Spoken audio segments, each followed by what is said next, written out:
Good morning, everybody, and welcome. Thanks for joining us today. My name's Steve Allegrezza. I'm the Executive Director here at IFRA, and I'm really excited that you've all decided to join us on a Friday morning for today's webinar, From Showroom to Storefront, The Path to E-Commerce.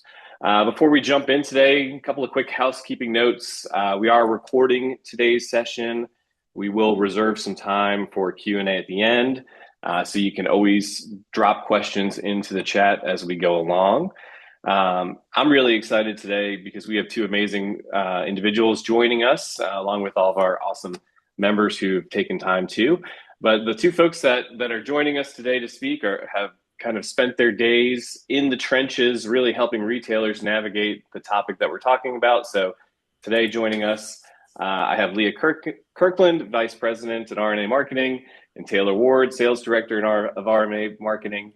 RNA works closely with retailers and brands in the home furnishing space, helping them think through branding, digital strategy, most importantly, what it actually takes to operate a successful e-commerce storefront, not just launching a site, but managing it day in, day out. So obviously we hear from our members that we see more and more retailers feeling the pressure to go online. It comes from a multitude of places, generational shifts on how consumers are shopping, the need for the additional sales channel, or really just the desire to remain competitive, stay competitive, or at least, level the playing field. But at the same time, a lot of retailers underestimate what's really involved, what needs to happen before the cart can go live, what tools are required, and what it takes to actually manage the storefront.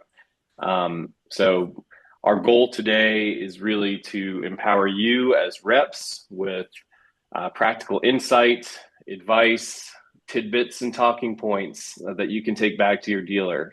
The goal is not to turn you into an e-commerce expert, but really help you navigate and guide those conversations and set realistic expectations. So with that in mind, Taylor and Leah, I'm going to turn things over to you in a minute, but I definitely wanted to start, and Leah, you and I talked about this yesterday, maybe by addressing a little bit of an elephant in the room. I know that, I've heard for a long time that, e-commerce, or many reps feel that e-commerce is sort of like sleeping with the enemy. It's hurting the retailer, it hurts the rep, takes business away from them, and it ultimately can hurt the industry. And again, a lot of reps hear e-commerce and immediately think of Amazon and Wayfair and margin erosion. So as we begin this conversation, can you maybe help us reframe what a retailer-owned e-commerce storefront really is, why it actually strengthens the retailer and rep relationship, and really what needs to be in place before a retailer can even start and do it the right way? Yeah, it's a really great point. And, I started out in this industry as a sales rep. I worked for Berkline Benchcraft, RIP, and worked in Tennessee and Kentucky. And I remember going around, I was a junior rep, so I was, going to tiny little stores and just thinking, oh man, this store is not going to be able to maintain their business if they aren't able to sort of grow. And a couple of years later, I joined a technology company that did draping and started doing websites. And I've been doing technology within this industry ever since. And the way that I look at technology in this industry is I really use it as a tool to help the independent retailer do more of what they're already doing.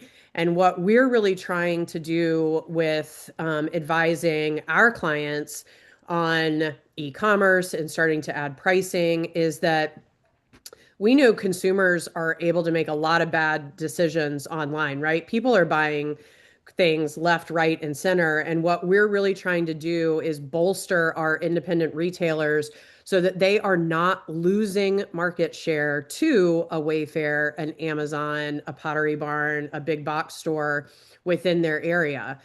consumers want to shop in different ways, and we want to know that within the zip codes that are being served by our independent retailers, that they're capturing every possible sale within that. And part of it is meeting the customer where the customer is. And that includes being flexible on whether a customer is starting their shopping experience in store and finishing it online, or whether they're starting it online and finishing it in store, but giving them the option so that when they're sitting on their sofa and they are absolutely fed up with the way that it sits or the way that it feels, that they're able to find what they're looking for quickly, and they're not going to a site like a big box store or somebody that's going to allow them to make a bad decision. So we're really trying to bolster independent furniture retailers to make sure that they're capturing every possible sale within their sales radius. And I Fantastic. think for reps here, we know that reps are such an integral part and such a trusted advisor to all of these stores, that we want this presentation to sort of give you tidbits so that each time you're having a conversation with one of your dealers, you're able to just move the ball forward a little bit more, give them a nugget to talk about. And so you're maintaining, your critical advisory role, but you're also helping them to make sure that they're growing and advancing and not being left behind. Fantastic. Okay, so dig in. Tell us about what how does a rep or better yet, let me back up and say what things need to be in place before a retailer can even, start the process. Like Yeah. what as a rep should our members be looking for or advising them on um, before they start? Yeah, and this is the first slide is just what I spoke to is making sure that they have a shopping experience that represents their brand. And let's go through what we're going to talk about today. We're going to go through first what we call a pre-flight checklist. So we're going to walk through, actually, Taylor's going to walk through everything that a retailer needs to prepare before they even add a cart, right? And having an online presence isn't necessarily about transacting a high volume online. It's about making sure that your store is represented well online. So, a pre-flight checklist, we're going to go through the things that they need to think about as they're adding a cart. And then we're going to talk about, hey, you might have dealers that already have a cart, and how can they continue to optimize that and continue to grow and kind of keep up with the pace of e-commerce, right? Consumers are taught all day, every day, how to transact online with a lot smaller ticket items, but they don't necessarily think that even though there's a bigger ticket item, that the process should be different. So we want to make sure that they're keeping up, even once they have the cart added to their site. So the first thing to talk about, and Steve, you mentioned this a bit, is that it is harder than they think it is, right? It takes some work, it takes some thoughtfulness. It is as if they are opening a new location of their business. And what we suggest for most of our customers is to designate sort of a digital floor manager. And this is not somebody that is the most technologically advanced person on your roster, but this is a person that understands what the experience should be. They understand how the furniture products are sold in store, and they can make the jump for how that needs to be translated online. And part of what they're going to be doing is they're going to be adding products that might not exist from manufacturer feeds. They're going to be putting together sectionals based on how they have them on the floor and how they know they sell. They'll be putting together dining room sets and bedroom sets based on how they might merchandise their regular store. They'll make sure that pricing and inventory is correct. They'll make sure to put bestseller products as the first component.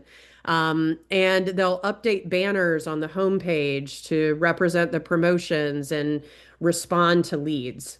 And we will give you this presentation after as well. So I know these are really text heavy, but we wanted to make sure that we had it so that you didn't have to connect the dots once we were off. Um, but ways to find and what kind of profile this person is once again, they understand first how furniture is sold, and then they can translate that to the web. They have a high attention to detail, so they're going to be able to notice when a price needs to change, level might not look correctly. They're responsive and fast, right? For e-commerce, especially for people that are online. When they're thinking about it, they want a response immediately. They're less patient and the whim might have passed them if you take too long to get back with them. This is somebody that you want to pick somebody that knows how to write and has a great written voice. They don't have to be perfect, but they need to be able to communicate in writing versus just being able to speak to a person. And they're also a problem solver, right? You're going to get questions.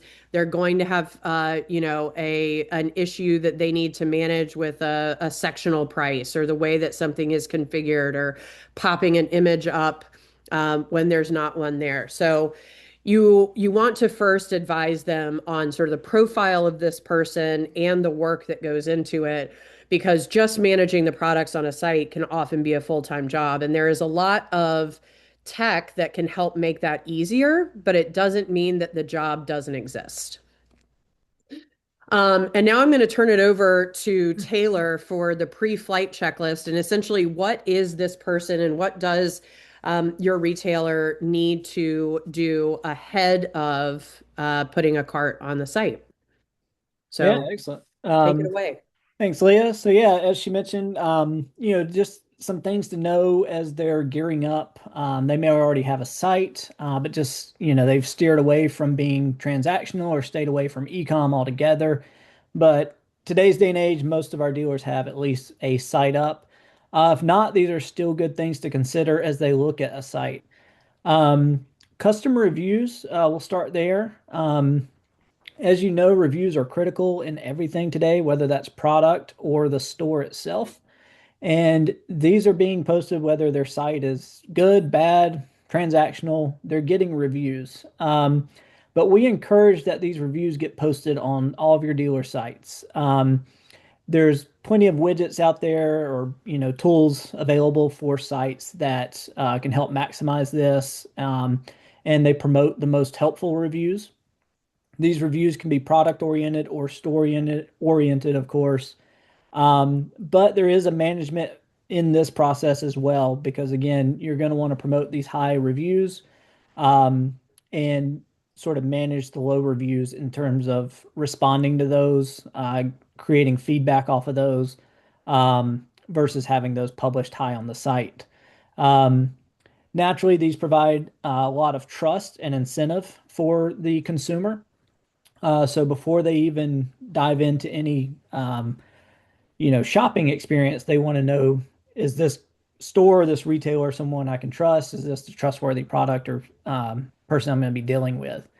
A little pro tip here will include some throughout, but there's a lot of good workflows you can create so that the low reviews, as we mentioned, are kind of rerouted to feedback options. And then your high rated reviews are routed to the review engine and being promoted on the site. So your dealer doesn't have to worry about, what is being seen in those reviews necessarily, because they can manage how those are displayed.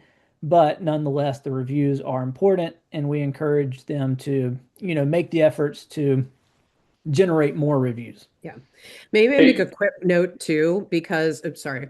Um, these don't have to be perfect. In fact, a customer doesn't trust a perfect rating on a retailer, right? They know that there are bad customers out there, and a bad customer will sometimes write a bad review, right? But as long as the dealer is responding to them, it's easier for me as a consumer to say, okay, this is a legitimate retailer that's managed a lot of different products, and you're gonna have a bad customer here and there, but it looks like they care and it looks like they managed it, and so I can still trust this retailer.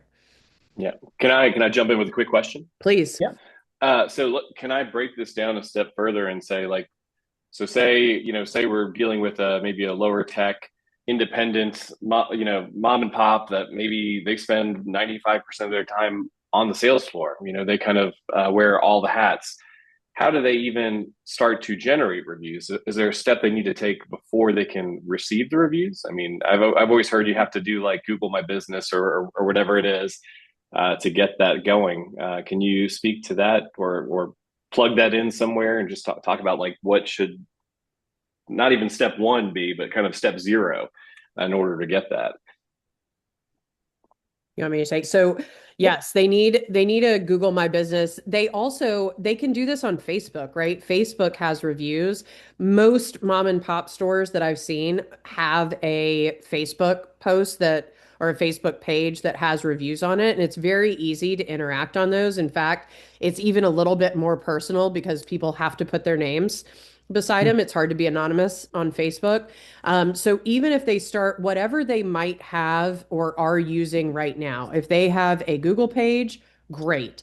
Do it on Google. You can put a little placard in your um, right next to the register, right next to the checkout area that says, "Hey, post a review." Or it can be in some sort of follow up that they do to solicit reviews.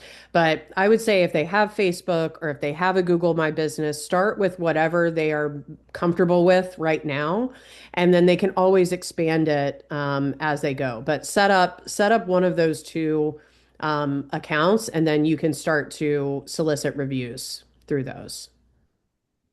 Fantastic. Thank you. Mhm.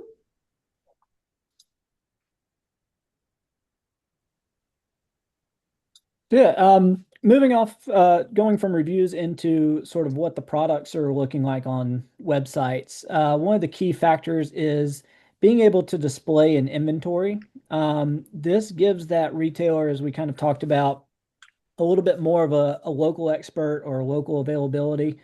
We encourage this being on the product page, sort of fairly prominently displayed so that the customer has that confidence of, okay, A, it's in stock, but B, if you can also put that it's on display. If you have multiple locations, putting on display at which location just goes a step further in that consumer experience. And this is giving, we all know that we're a very much touch and feel industry. And so when the consumer is shopping at, where their convenience is, meeting the customer where they're at, this gives them that ability to say, okay, well, I can go in, I can sit on this, I can see the color firsthand, etc. So having that in stock and display location available on the site is going to push your customer confidence level that much higher out of the gate. If it's not something that's in stock, naturally, one of the big perks of a website is kind of opening up a larger breadth of catalog that you have access to. So not everything is going to be warehoused or in stock or on the floor. But try to provide an understanding of, what that situation is on your site. So is this something they can expect in a month, in a few weeks? Is it something that's available in back order or special order only? There's things that can be displayed or communicated to the customer without being this fear of, well, I can't have everything. Is it going to deter someone? We found that there's not a lot of deterrent in having, out of stock items. It's more so the communication of what to expect with those items and how available they could be.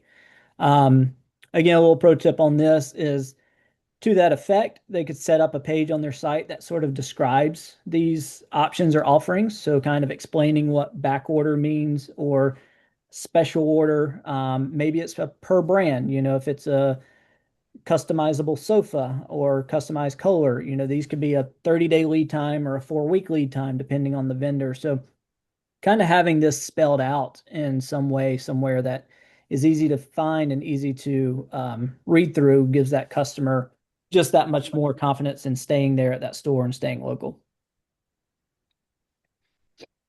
Um, the other thing is looking at available vendors or lines. So, again, we're talking with the reps here more so than the retailers. So, looking at the lines that you carry, notifying your retailers that there's going to be available lines that can open up their full catalog, and how that sets you apart can be in various ways, but most of you probably already are working with vendors that have some kind of catalog feed for ecom or online dealers.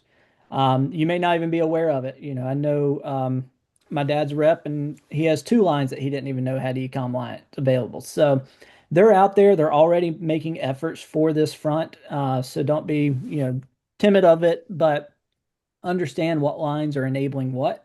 And as you speak with your lines, encourage them to provide product feeds with robust product data.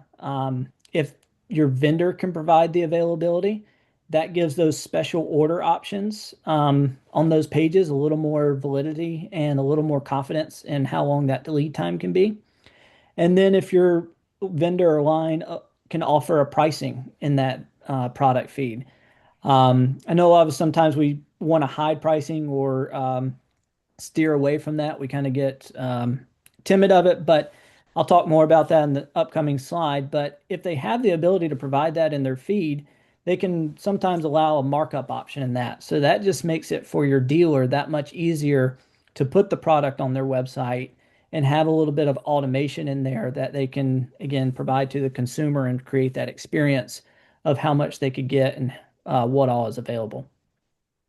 Naturally, with this, vendors and lines, just like any retailer is going to get a policies or guidelines, this carries over to ecom. So if they have any kind of map pricing or guidelines for distribution, etc., that can all be put into place still online. It's not something that's excluded from online. It's not the wild, wild west like it used to be.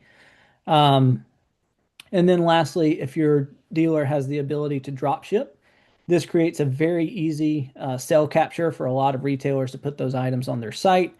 And it puts some of that burden off of your retailer onto the vendor. So again, finding out what their abilities are on that and providing that information to your retailer gives them a lot of edge in what they do. So as we talked about pricing, again, in my line, there's always been sort of this, that's always been the bugaboo of, do we show pricing? Do I not show pricing? I don't want to be price shopped. Well, Wayfair and Amazon don't have the overhead and the marketing or, all the excuses come flying out when it comes to pricing. Um, but there's a firm belief that pricing does need to be displayed on the site.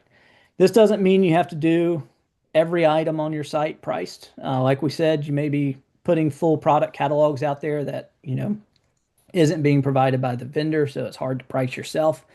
But start small, start with clearance items. So you're not as afraid of being price shopped because you're going to have what you know is a low price on that item, anyways.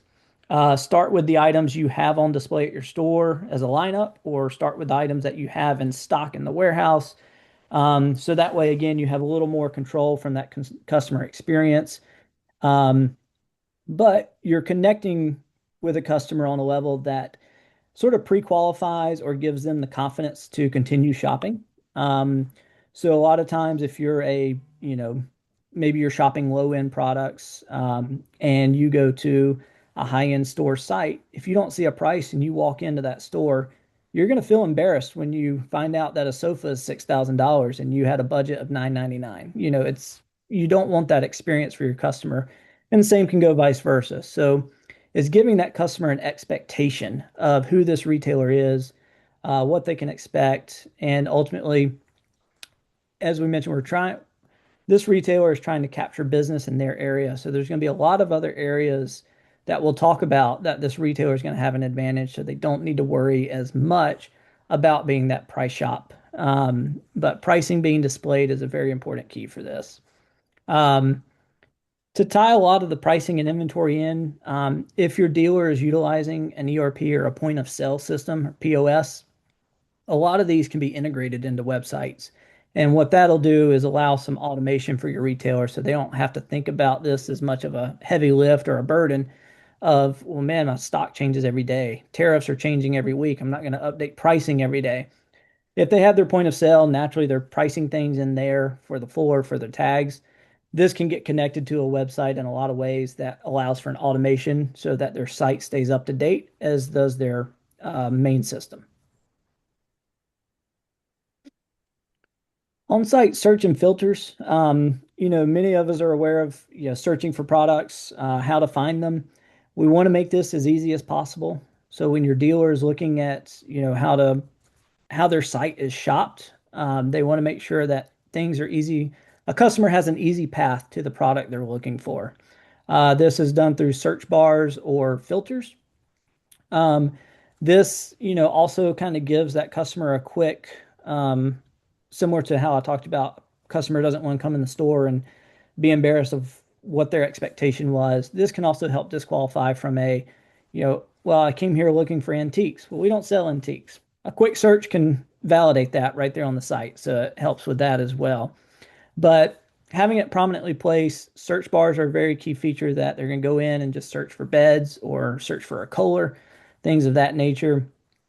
Technology constantly improving. These search features are getting more and more powerful. Filters and categories very prominently displayed. So if they're looking for something within living room or bedroom, they can easily guide themselves through that. Um, and one of the big things we want to help is not having these no results pages. That naturally drives a customer crazy when they're looking for if they go in and search king size bed with posts and they get nothing, they feel like, well, why is this not working? So having a solid search feature there is going to help. I kind of already mentioned in the pro tip, but there's a lot of new technologies, especially with an AI, that can build out more interpretive and language model searches for sites, which just make that customer experience that much easier.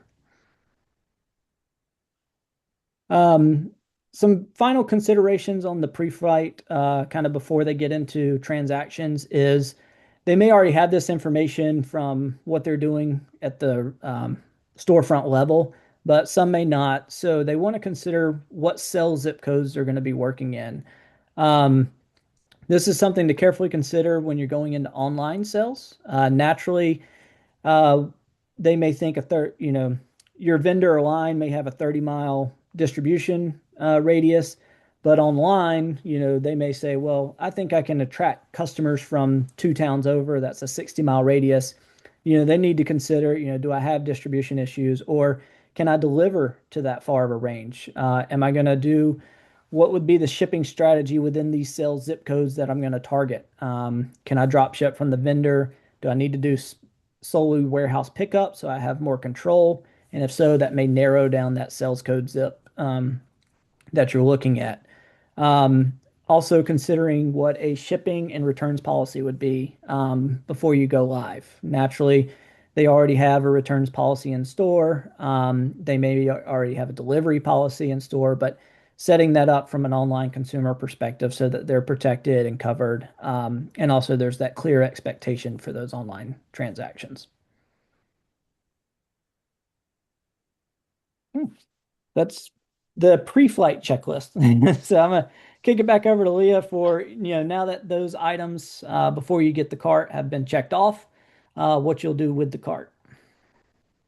Can Awesome. I Yep. slide in with a quick question before Please. we Sure. dive into the cart? As far as like, we talked about a little bit of this when we were having our kind of like pre webinar conversation, but most reps are multi-line.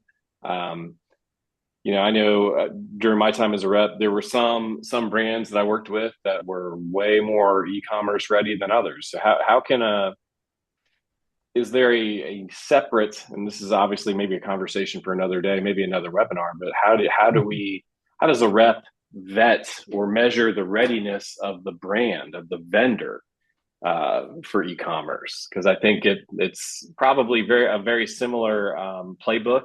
Maybe it just needs to be sliced and diced a little bit. But it's do they have proper images? Do they have the product data readily available? Do they use a PIM or some sort of tool that can provide it in a manageable format? Because I think what often happens is reps, or I know many of the reps I've spoken to, the more brands or the more companies, retailers to be more specific, that are online or doing an e-commerce store, the more um, manual work they end up doing or office work that they end up doing, kind of getting it to fit their upload sheet, their spec sheet, whatever it may be called, and it's just sometimes that could be the problem and bog the rep down. But um, any thoughts on that? Like just how to what are the right questions they should be asking the brands that they represent, or um, best practices that they could use there, Yeah, I or is that mean, better suited for another conversation? yeah, it definitely could go in depth. A few things just from a high level that, you look as, what sales tools do you have available as a rep? Do you have AMP? Do you have WooCom or WizCommerce? Do you have RepZeo? ECAT, any of these types of platforms available to you as a rep? If so, that kind of naturally gives you an inclination that your vendor should have at least a start or a head start on some product data being housed in a central area, kind of uniform across, their various products. Um, Now, naturally, if you have any of these programs and you're like, I don't have images for 60% of the products they want me to sell, those conversations you're probably already having of, we need better imagery. We need more up-to-date inventories. You're going to be filling it as you're trying to sell it. And so a lot of these things are going to transition, over to what the ecom side would need as well. So don't feel like the ecom world is all that different from what you need to sell. Your retailer needs that same information to be able to turn it around and sell it. Yeah. That'd be sort of my quick 2 cents, but yeah, definitely from the questions to get the vendor to what they need to do or how robust they can get. We can go pretty far, but Lee, I'll let you tie in anything else if you have it. No, I think that was great. I mean, I think the other benefit is, um, in the last decade, I feel like the last year and the last few months of this year have provided a ton of tools that help to level this playing field. I mean, you can utilize AI, as a website provider, we can utilize AI to pull in an Excel sheet, an image bank, a pricing sheet and merge them together to create a catalog. So I feel like part of what has happened is the technology has adapted enough to help close some of these gaps. But I think the it can even close gaps in creating imagery for products or pulling imagery from products. And there are a lot of great companies out that can do that now. So I would say even if you have a vendor that's having challenges with that, there are a lot of ways that you can take the information that you do have and throw it together in order to create a catalog. So I think technology has also crept in, and like Taylor noted, if you've got the elements for it, you can most likely get that into a usable catalog for your dealers. Okay, fantastic. And I want to call out that Todd had two Oh, excellent questions that you dropped in chat. If it makes sense to yeah. address those at the end, Thank you, or later Todd. in the conversation, you guys just let me know. But I thought they were fantastic. Yeah, let me read it out. To find some of my stall stores, you have to scroll 3 or more pages of Wayfair, Overstock, Amazon before their web page can be found. Can this be fixed without spending a lot of money? Um, yes. And it does take some work, but it can be. The more what we've found, and I feel like SEO can also be a real moving target, but what we have found is the more products that you have on your site and the more product information that you have on the site, the higher your SEO value goes. And you can actually go into like a chat GPT, we use Gemini, and say, hey, can you create some SEO rich content that I can put onto my website? And it will plop out a bunch of words that will be really meaningful for SEO and still make sense for consumers. So that's one way, is to make sure that you have products on your site, make sure that you're using text to describe what your business is, run that through an AI agent so that it can really add a lot of good keywords to that. The other thing that we have found that really provides a big boost is writing a blog.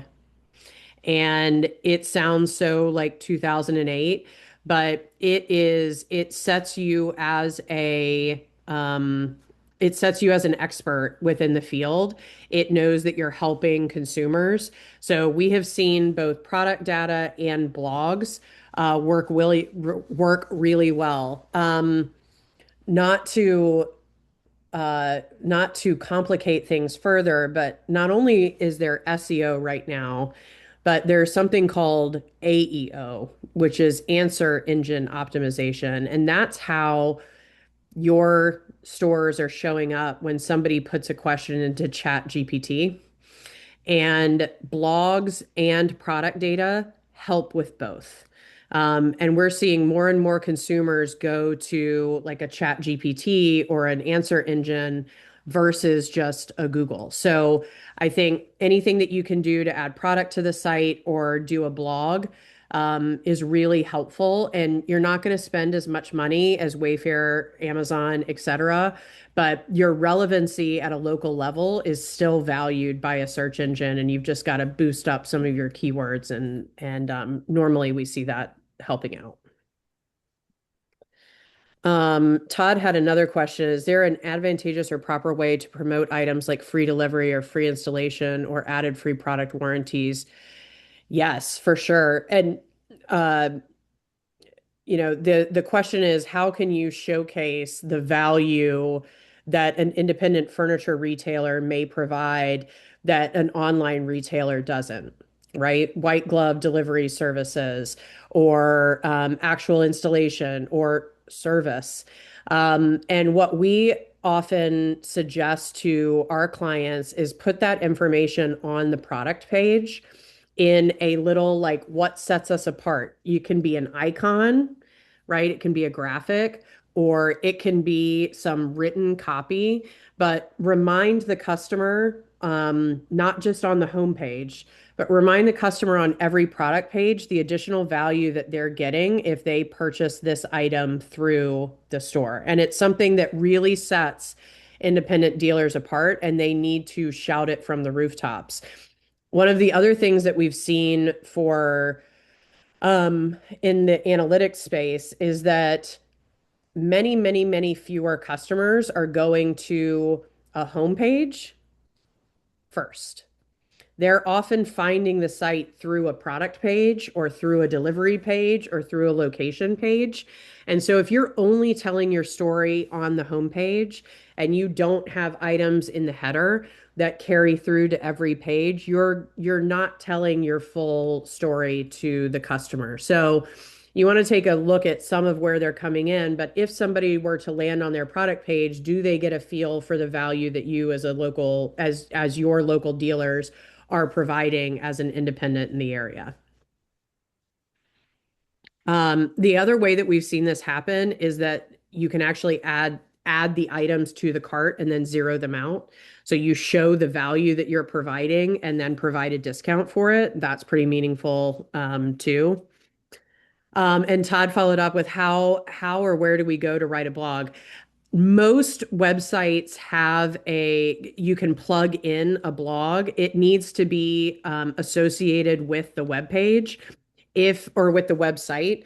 If there's not an independent blog component to the site, you can just create a web page, call it your blog, and then just write different articles within that. But it needs to be in whatever www.abcfurniturestore.com is and housed on that site. And they can either utilize sort of a blog widget that then pulls over into it or just write something on there. But you just want to get a lot of text onto the site with relevant keywords that consumers might be shopping for.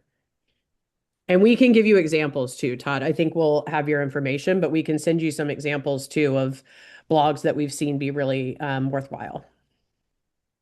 Cool. Yeah, I could definitely make sure you guys get connected afterwards. But Great. sorry to take us on that detour there, but those were some really great questions. Thank you, Yeah, no, Todd. I really appreciate it. Thank you. All right, so let's talk about we've done all of our prep work ahead of adding the cart. Now let's talk about actually adding the cart and what that entails.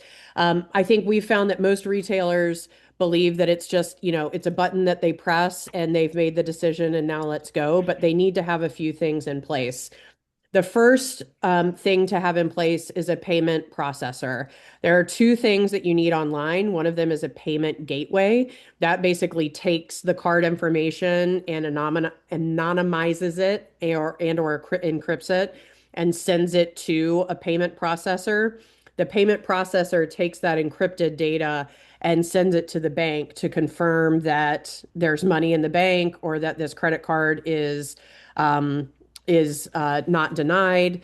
And so you need both of these. What we typically, there are a lot of two-in-ones here. We recommend authorize.net the most.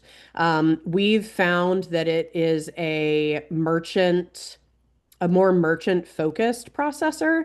So they are less likely to just automatically side with the consumer if there is a dispute. They go through and actually do some research on it.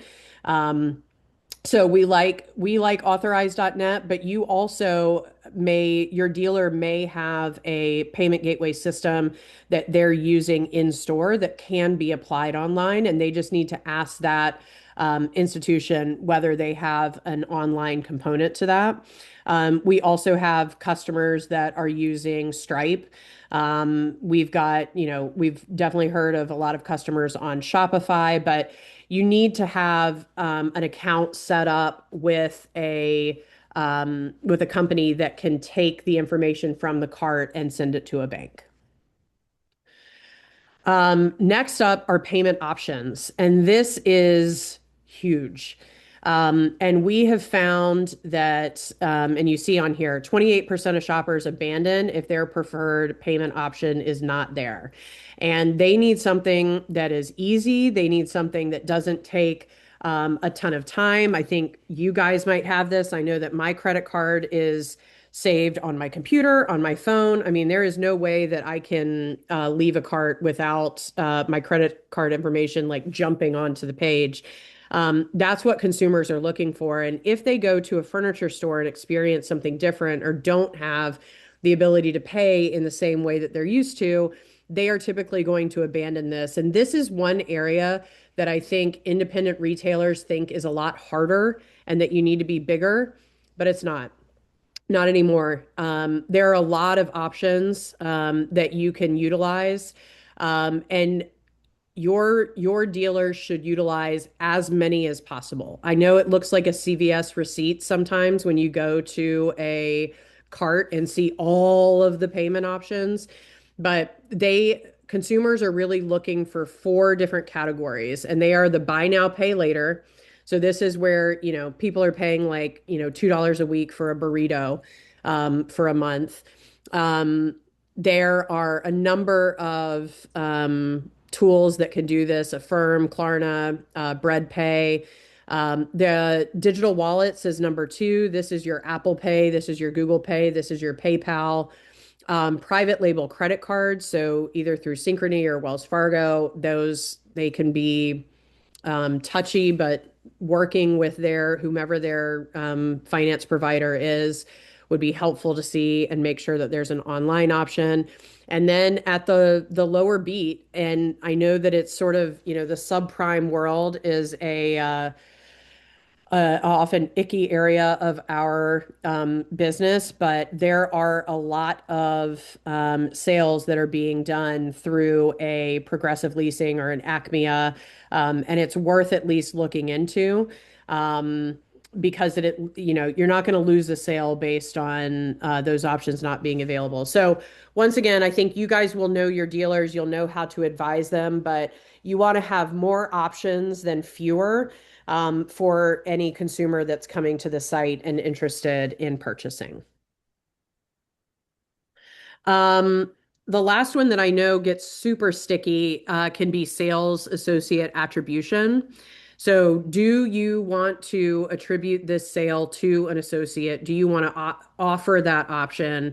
If so, how do you want to offer that option? Once again, this is an operational decision. I don't know that there's a right or wrong. I think Each dealer needs to manage this their own way, but there are ways to provide this possibility, and we've got customers that are doing it in several different ways. The first one is a drop-down menu on the cart page where they can actually select their sales associate. This doesn't have to be a drop down. It could also be a field where they're entering a name onto the order. You could also, most carts, it's really easy to create coupon codes that you can just leave live. You could do a coupon code that's attributed to each sales associate. And this doesn't mean that you're giving a percentage off per se. Maybe it's free delivery and you offer free delivery anyway as a dealer. Or maybe it's a free, protection plan. Or if it's, maybe it's a small something along the way. But if you have a coupon code that, you've got a coupon code for Steve and one for Mary, then you'll know as the sale comes in who to attribute the sale to. And then we even have some customers that are doing the extra work to do kind of a CRM tool lookup of the orders that are coming in. So nothing's been done on the cart, but they will double check that customer name with the CRM and then either make an attribution to the digital store or to the sales associate that was helping. And I think you first start out with this by having a conversation with the sales associates, right? And once the sales associates know that they have some attribution value in this, they're a lot more likely to say, hey, yeah, go home, think about it, talk to your husband. And then while you're sitting on the sofa tonight watching, binge watching the next blah, blah, blah show, go ahead and check out, right? You could even send links to a cart that were created in store. That might be going a little expert level, but there are a lot of ways to do this and get some buy-in from the sales associates so they don't feel like they're competing with the website. All right, let me check chat for any questions. Of the three options, what do customers like the most? That's a great question. I don't know that I've seen one that has been preferred. I will tell you this drop down that we're showing here, this is Talsma Furniture, and they did a write-in line, and that did not work as well for them as this drop down. And so the sales associates really like the drop down because they are definitely getting attribution because you may not know exactly what it is, but you're like, I think the name started with an L and was at the Hudsonville location and the consumer can find it. So this has worked really well for them thus far. All right. Now you've got the cart onto your site, and now we need to optimize it. And optimizing it are just what are the next steps and the things that you can do to make the cart work even better for you, right? Or maybe they're saying, hey, I'm not getting as much traction as I thought I might. What are some ways that I could play around with the consumers on the site or with the product on the site and figure out a way to get more sales through my cart? How do I improve upon that? And Taylor and I are going to switch off a bit. I'm going to take the first piece, which is sort of the cart abandonment workflow. Consumer behavior, people put things in carts all the time and then pop out. And most often you have their email address or at least have a marker that you could retarget them digitally. But if you have their email address and they're logged in, we really suggest that customers, you can automate this too, but dealers do a abandonment workflow with email. So at the 1 hour mark, they send a quick reminder like, oh gosh, did the pot start overflowing on the stove, or did the dog need to be let out? And just reminds them that they have something in the cart. 24 hours later, that's when they can start going through and managing some objections. Maybe the customer is worried about size. Maybe the customer is worried about color. So you can provide some additional thoughts and ideas on ways to manage some of the most common objections. And then email three might offer some sort of either discount code or free delivery or something that incentivizes them to come back, or scares them by telling them that the item is almost out of stock. And so you want to have some communications going to any carts that have had product added to them, but they have not completed the checkout process. The another way to do it, if you don't have, if you don't have a full automation that can do each of those touch points, is you can send individual emails, right? And you can call the customer by name. You can show them the exact product that they were looking at. You can include a review or maybe even a photo of that product in another customer's home. You could suggest that they talk to a designer or have a free consultation. And most of all, you want to make sure that the pages that they're going back to are really friendly on their phone, because that's typically where they're going to be receiving these emails, and then where they're going to be likely to transact. Play around with offers. I think I have seen so many. Oh, Taylor, this is you. Hey, you're on a roll. Perfect. No, yeah, exactly. Just like in store, going to an online or digital presence is not that much different in how they want to approach consumers and the experience in store. You're carrying a lot of that over, right? So, optimize the cart with, different offers, playing with this. Whether that's logistical offers of, shipping, having rewards in there, free upgrades with add-ons and things like that. Naturally, driving a higher conversion is, the key goal here. And just like in store, they're going to want to, add on a protection plan. They're going to add on, hey, you bought a sectional, do you need a coffee table with that? So, hey, if not, we can bundle this, give you a little extra discount on the little fringe item here. So offering these little bonus incentives gives that extra conversion that we want to see online without any kind of lowers the friction and then drives the urgency there. Um, other things you can do with these offers that make it a little more fun or intriguing is kind of doing like game style offers. So, spin the wheel for a discount code, do little quizzes to receive and unlock different promotions.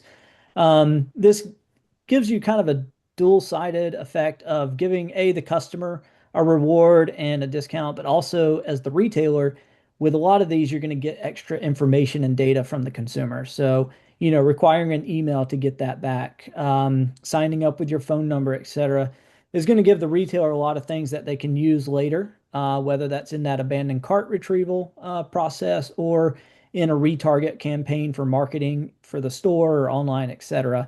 But these little games can give the consumer an incentive to go ahead and check out, when additionally giving the retailer some added information about their shoppers. Love it. The next part, to Taylor's point, and it builds upon that, is really growing the email list. This is the secret weapon for most retailers. And if they can grow their email list by including it in store, by doing gamification things on their website, by extending offers on their website, like, hey, we'll provide some design tips, each month in a newsletter. All of the emails that you can get that are relevant customers to the store allows you a lot of flexibility, allows your dealers a lot of flexibility to reach customers. And the ways that they can do this right now is only growing as technology gets better and better. But this really allows them to not just reach people on social media or on Google Ads, but it just bypasses any of the algorithm or digital pricing and goes straight to the consumer. You also typically know that this is a consumer that is already interested in your product. And you can really personalize, which is one of the things that we've seen really work. And personalizing emails looks like take all of the take all of the customers that have purchased a bedroom from your dealer in the last year and send them a your mattress promotion, right? Or send them information about mattresses, so that they've got a new bedroom set. They probably have an old mattress now. Or maybe it's people that have bought a sofa or a sectional, and you might want to send them rug options or cocktail table options, to start to mix up their purchase. So you have a lot of information about these customers. You're able to personalize, and on a slow day in the store, it's a great way to get some, traffic to your digital location. And yeah, they're at the end, and that final journey is putting some add-ons on that checkout section. So when they're there to check out, whether that's accessories, protection plans, suggested products to tie in with that.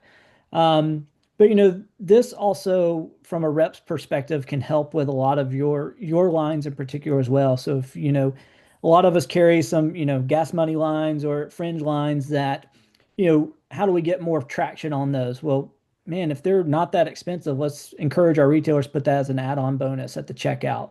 And this is just going to boost all sorts of add sheets to your mattress, add whatever the case may be, lamps, accessory items, great add-on ticket items that are low cost, easy to move the needle, and just increase that ticket for someone. So, um, I'll let you take this next one too. yeah. There's a lot you can do with these cart optimizations in terms of AI, as we talked about. A lot of new technologies coming out. Some of the big AI features we're seeing as needle movers on a website are going to be shopping assistants. So almost like your text to chat in the bottom corner or little chat bots to speak with an associate. A lot of times now, those associates, are 24/7 AI chats. The large language models are very intuitive, very intellectual, and they can help guide within a site to certain products and things like that. You also have the AI visuals, product descriptions. We kind of talked a little bit about those SEO and answer engine optimizations. Utilize AI to power a lot of this. AI understands what it needs. So, the question comes up, how do you compete, or how are you, going into the AI world? I'm using AI to do it. It can be the answer to itself sometimes. And so, to Todd's question earlier, how do I write a blog? Throw in a content to AI and say, hey, I need a blog about sofas and what's comfortable. And it'll tell it how many words you need. It'll spit something out. You can proof it, and there's your starting point. So there's a lot of good features that you can be utilizing to optimize your site to make the cart fully um, functional and fully capable of driving high ticket values. Love it. And I think last but not least, make sure your dealers know not to lose their mojo, right? They know how to run a successful store. Um, it's not just because it's online, it doesn't mean that it's any different than an additional location. So if it's working in store, translate it onto your digital storefront.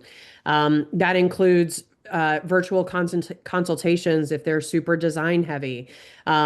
It could be as easy as a FaceTime with a designer to show their space or get some dimensions. So figure out a way to translate some of the experiences that you're getting in store. Offer loyalty programs if that's something that you typically do. Ensure that your in-store promotions are translating online. It's fresh and exciting to enter a store that has a bunch of POP and fanfare related to promotions. Make sure that that's translated onto your website as well. Use analytics, right? There are so many retailers that are so good at, managing ups or managing analytics within their store, foot traffic analytics within their store. So use both of those when you're online as well to sort of drive optimization. So just remind them that they're good at this and they should translate that to the digital world as well. So Taylor, I'll let you wrap us up. Yeah, no, we're kind of crunched on time, so to get to some Q&A if there's any left. But the QR code here is if you want to schedule some time with me, feel free to do so. This will take you to like a meeting link. You can also just screenshot this or when they send it out, save my cell numbers right there at the bottom right, along with my email. Um, I'll be in Vegas if you want to talk any. Of course, all the high point markets, pre-market, etc. But feel free to text, call, email, whatever fits you. Be happy to talk more. If you want to put me in touch with any dealers, if they're having questions that you feel you may not be equipped to answer yet, we're happy to just talk about this in an objective manner. So naturally, we provide solutions, but we are not here to sell everybody. So we'll be happy to just educate and guide in any way that we can help the industry. So I appreciate it, Taylor and Leah both. So we did have a one question just come in the chat, and then I know I was sent one as well.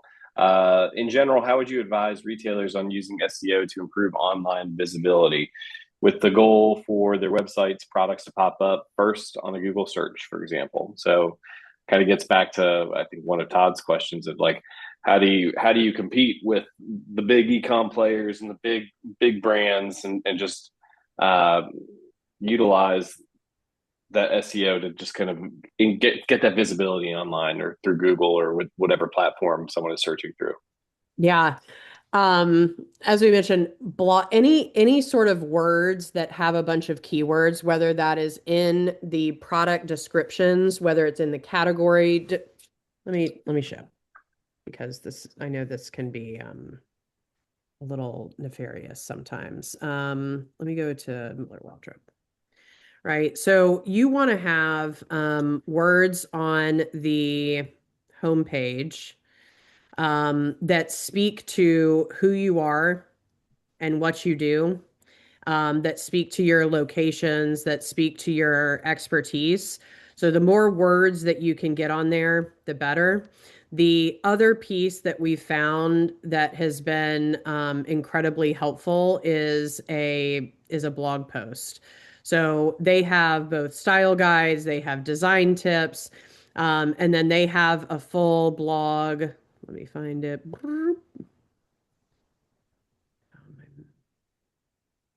Well, they have a full blog somewhere. Sorry, guys.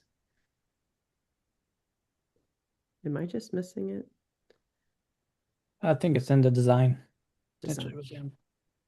They One do thing have I it in can the see design is spot. notice at the top left they've got Facebook, Instagram, look like TikTok. They were on Yep. every social media platform available. Yep. It's Let me go design to, tips at the bottom, I think. okay. Let me go to Built Right. Oops. All right. No. All right.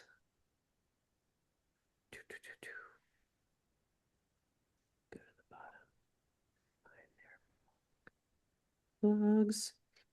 Um, Blogs have been what we've seen a key driver in SEO value, and not just SEO, but AEO. So when you go to ChatGPT and type in, where can I get a sofa in Milwaukee?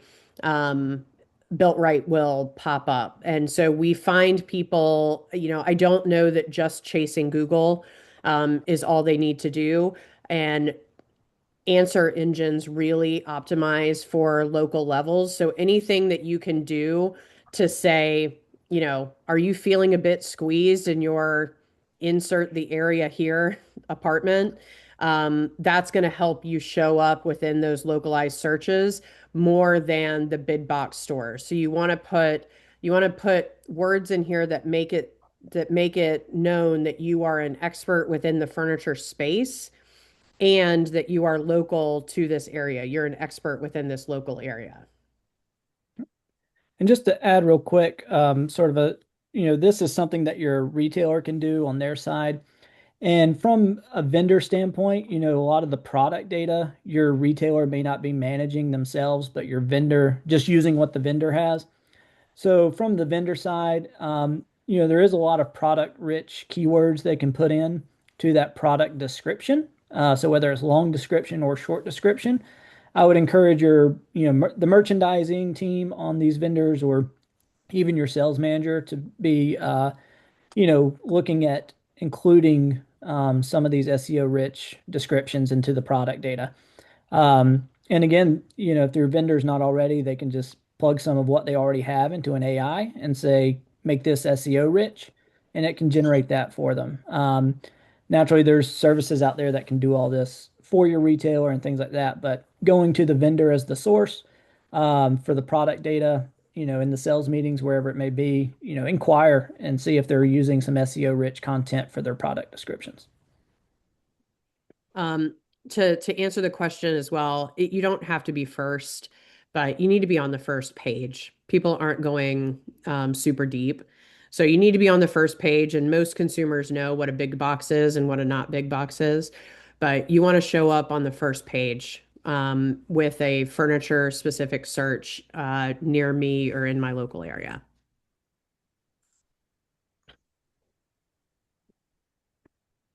Fantastic. Yeah, thank you. I had a quick question. I don't want to play Yeah. devil's advocate or drag this out. I know we're afternoon or after 12 p.m. But we talked a lot about the cart optimization and re-engagement, things like that. Are you finding that any particular tactic works better or more effectively than others? I know each store, based on their specific goals and clientele, it's going to be different, right? Everyone's got their own unique um, tactic and tools. But like, I know my wife, for example, she knows that if she puts something in her cart and then abandons it for a minute, she's going to get a coupon for 20% off, and then she'll come back, or whatever. But are you guys noticing amongst your clientele that something is trending in a way or certain communication channels are better than others? Like re-engagement through text message versus an email or follow-up phone calls, like anything, like if a retailer could do two things for re-engagement or cart optimization, what would you suggest? I think that I think that it is specific based on the customer of the retailer. So I think as reps, are you dealing with a price conscious retailer? Are you dealing with a design retailer? I think in general, though, furniture is a higher ticket item. And I think we have seen that managing some of the objections related to it of will it fit? How do I know what the color is? Sort of the customer education pieces to make them feel more comfortable, like they have a consultative sale versus just a transactional sale, um, has been helpful. I don't know that there's an exact magic bullet, but I think what most people are abandoning is they might have found something they liked and they're worried that it's right and they're about to spend, something with a comma on it. And so I think they want to be reassured. And most consumers that are adding something to a cart on a furniture store site, it means that they liked it. And it's not super easy to find furniture that you like. So just continuing the conversation with those clients, with those prospective customers is really helpful. Yep. Okay. And it's not even part of the card optimization, but one of the biggest swaying points that when I've spoken with retailers that are using is the on display at option is a huge confidence driver. Both they go, as we talked about, your online sales may come from someone who was in the store. They just checked out later when they got home and spoke to their spouse. It's not always just an exclusive e-com shopper. And so I think having that on display at just increases those numbers for them of they get more store traffic off of it, and then they get more online sales in the evening hours off of it as well. Okay. Okay. One other question that I got, then we're going to wrap it, just to be conscious of everyone's time. Um, is there if there are reps that have customers that want to get in online but don't really understand like the delivery aspect of it? I know that was something that one retailer I've talked to in the past was like, hey, we don't really have a mechanism for handling the delivery aspect of it outside of our one little area.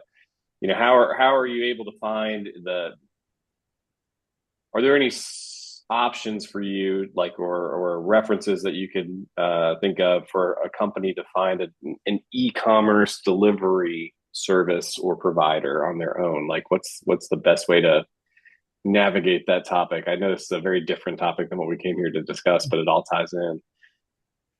Yeah, I mean, I think that might be able to be a webinar in itself. But what we typically recommend to a retailer is first optimize in your area where your delivery trucks can go right now. And if you are seeing traffic from outside of that area, we typically recommend that they limit the zip codes and that any zip code that's outside of their area is a warehouse pickup. And so they don't need to be nationwide delivery out of the jump. They can be localized delivery for right now. And then what I would search is there are a lot of final mile and figure out who can get to their warehouses and who can get to where they deliver and then start to kind of reach out from there. But you've got to have a delivery mechanism in place. You also have to have a service sort of value in place as well, and how you're going to manage that.